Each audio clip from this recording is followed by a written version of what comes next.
So team, just to conclude a little bit, blended learning in a healthcare education environment, I think it's a very feasible idea. I think we probably already do this, and we probably don't give ourselves as much credit, or we don't formalise it as much as what we're identifying through this group project. So I think this is probably something that we already do. We certainly do sort of pre-sessional and post-sessional activities, which is sort of like the non-face-to-face element within our team. And I'm aware that there's other teams within the Faculty of Health and Wellbeing that do this very, very successfully for the benefit of their students.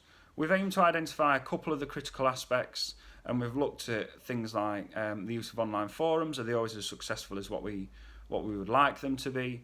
And we've also highlighted the importance of sort of drawing together that which is non-face-to-face with that which is face-to-face.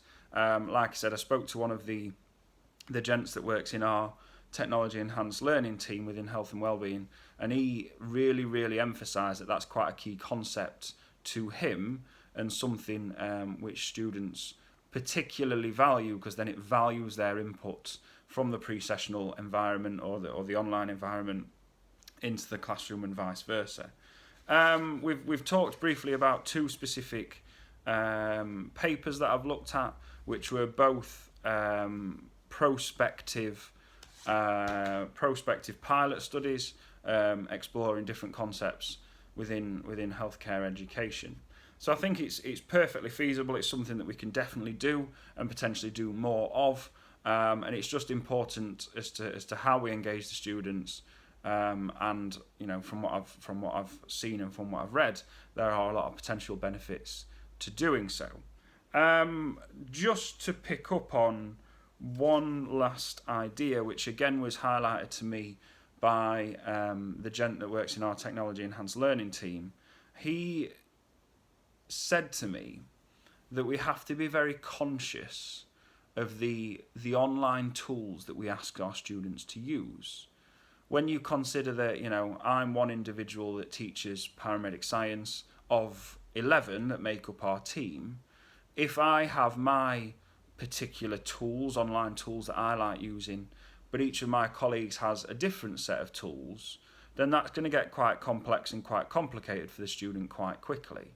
You know, we often sort of potentially wrongly assume that because our students might be that little bit younger, that they're probably going to be quite technology literate or fluent, but that's not always the case. So we have to be very consciously aware of the tools that we use to engage them, and make sure throughout a team, say, delivering a curriculum, that we aim to always use those same tools so that the students become familiar with it, because we shouldn't be putting barriers in the way of our students engaging with the tasks and exercises that we ask them to do.